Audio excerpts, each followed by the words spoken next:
আমার যুবক ভাই, সারা দিনে আমি কেন চিল্লাই? আমার এই চিৎকার আহাজারির মূল কারণ এইটা দোস্ত।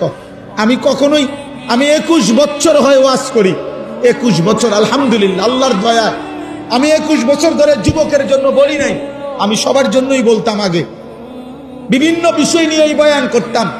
আমি বুঝি না, আমি জানি না আমার মালিক কেন আমারে বলাইছে। কিশোর নওজোয়ানের জন্য আমি বলি কেন, এও আমি জানি না। আমি নিজেও বুঝি না, আমারে কোনো কেউ নিয়মতান্ত্রিক কোনো মন্ত্রণালয় দেয় নাই, আমারে কোনো দায়িত্ব দেয় নাই, আমারে কেউ আলাদা বলে নাই। আমি এমনি আল্লাহর পক্ষ থেকে আমার দিলে আসে এটা যে তোমরা কেমনে বাঁচবা। আমার ভয় এটা, তোমরা যদি এই পরিমাণ ছেলে নামাজ না পড়ো, তোমরা এই পরিমাণ ছেলের যদি চুল মুশরিকদের বেঈমানদের মতো হয়, তোমরা এত বিপুল পরিমাণ ছেলে যদি নারী ছবি, জিনা, ব্যভিচার, গান, বাদ্য, অশ্লীলতা নিয়ে পড়ে থাকো, তো আগামী 30 বছর পরে তোমাদের সমাজ কি হবে?